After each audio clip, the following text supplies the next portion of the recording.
last night, real sad experience. Yeah, kind of amazing, really. Um, yeah, I'll just tell you what happened. It started. I was just having a view. I was up high, flying. I was up high. I was flying. Um, I don't know where I was going, but I was. There was nothing like. There was no landmarks I could see. All I could see was like fields and fields and fields and fields. I was looking at these fields from like, I don't know. I was maybe I don't know how high I was, but it kind of like went into slow motion. My flight did.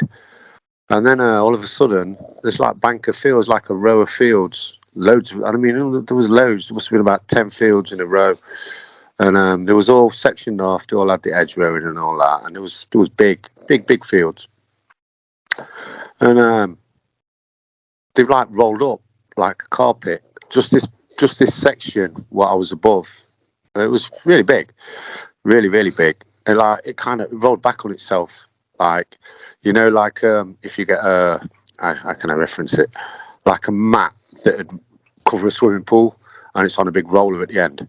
It was like that, and it was being rolled into the roll like a roller carpet, and all these grass and crops and whatever, and the hedgerow and everything. It all just rolled up, and underneath this field, I'm pretty sure it was in the UK. There was a base, big base. So the next minute, or the next thing I know, I was down on the base, in the base, and there was a lot of craft there. There was aircraft like fighters, like fighter jets, and there was UFOs as well, like big flying saucers, cylindrical, big ones. It was a really big one, and there was lots of. It was like it was like a bad guy's hideout in James Bond, because everyone's uniform was black, and they had there was wearing black berets, and there was like, because I was down in it, but they couldn't see me, but I could like openly walk through them, and I could just like go where I wanted, and there was like a bank of windows, yeah, and there was like, it was set between like these two big massive cogs, like a clockwork machinery, like these cogs that work off one another. And I was thinking, well, that's obviously why that's how they've rolled these fields up. So I goes into the where the windows were. It was like offices. Yeah, it was all futuristic and high tech. And there was this reptilian dude in there, and it was very dark. He was dark. It was like, I've seen him before. But this guy was like, he seemed really dark, and I was looking at him. And then he looked at me, and he was conversing with like a group of men, because there was no females there. It was all men, and it was all wearing black, these like black baddie suits, military. And I just walked over to him, and the people couldn't see me, but the reptilian guy could see me, and he kind of like he stopped what he was doing, and then I stopped, I literally stopped, but when I stopped, because I like made my way over to him. I don't know how it happened, but like time stopped. I didn't think of anything. I just thought, I'm gonna go and see what these are up to, what these guys are up to. Obviously, it's no good. So I went up to him, and the time stopped. It just stopped, and they froze. They froze where they were. All the humans that was with, like, the bad guys, they all just stopped. The military guys, they was like frozen in time. And everything was frozen in time, because there was like these digital clocks, like doing countdowns and what have you, and it all just stopped. So I was conversing with this reptilian dude, and I was giving him the new presentation, telling him to make better choices, all this and all that, telling him about the new presentation. I ended up shouting at him like I always do. And I left it, but as I left it, I said, look, just stop what you're doing, and make better choices, because you're going to go down with it. It's all just going wrong, and you know where it's going. It's just not going nowhere, and you're just adding to it. So that's what I was trying to get through with this reptilian guy. I ended up turning around and walking away from him, and then as I turned around, he was frozen in time. the whole thing, the whole place was frozen in time. Everything. The guys was it was like very strange because like it was a massive place. It was like a massive structure.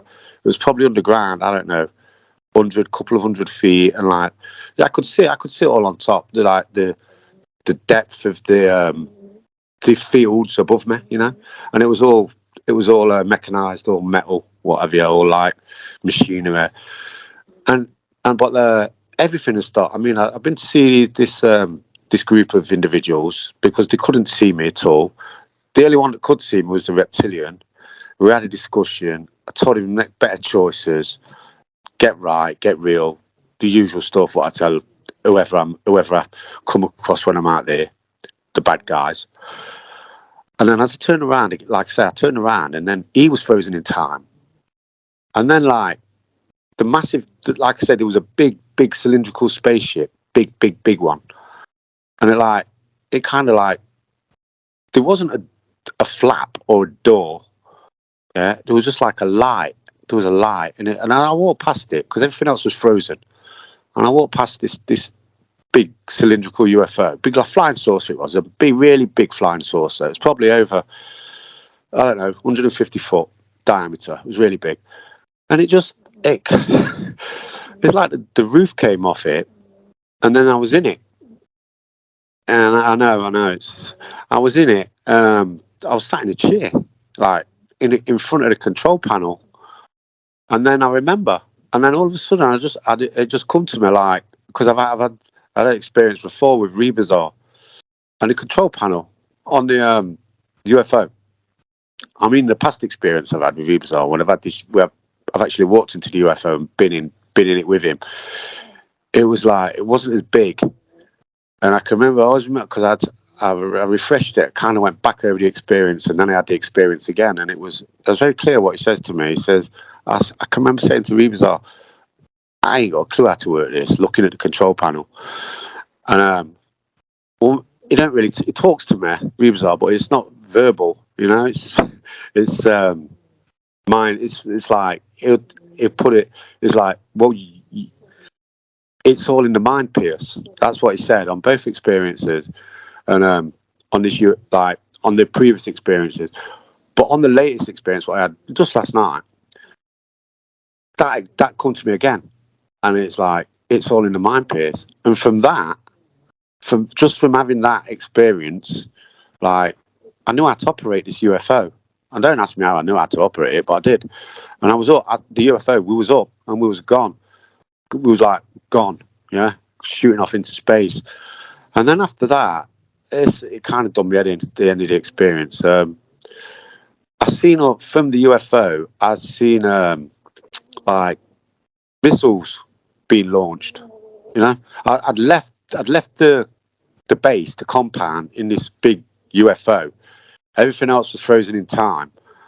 And I've gone into this big UFO, not knowing how it operates, but obviously I did know how to operate it, and I was gone. And I just went straight up in the air, and then I was off, going up to the astral. And then I'm looking down, and it's like, there's no glass in it. There's nothing, there's no windows or anything. But I can see through it, and I can see what's happening. And then it done me head in. The next thing I just seen like loads of missiles just coming out of silos and just, you know, flying. And that was it.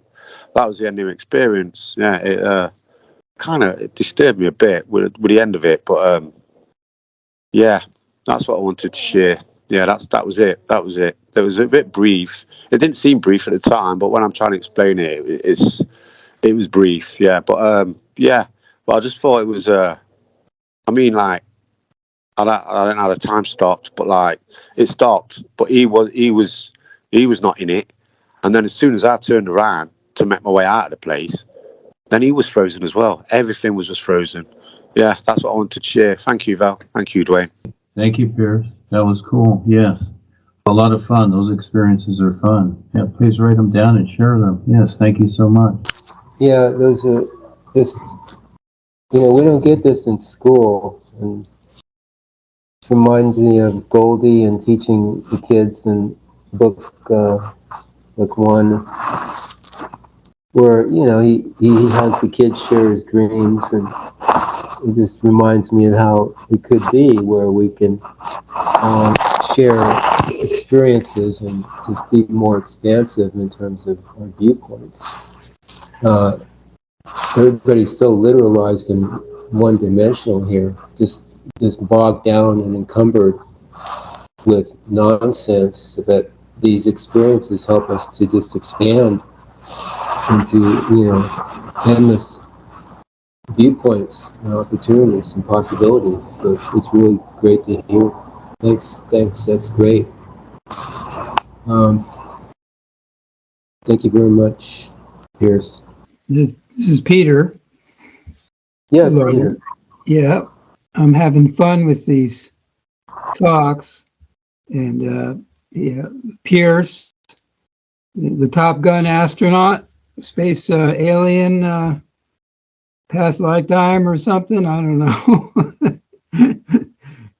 because probably don't want to necessarily go back there, but it's I really enjoyed it. Very good to hear that. So, you know, yeah, I know that what we're doing and everything is very true and real. At the same time, you know, I hear Duane say, and very clearly, you know, hey, you know, it's just experience, and, you know, have fun. Have to take it so seriously, and stuff like that. So yeah, you know, that's all I really had to say. And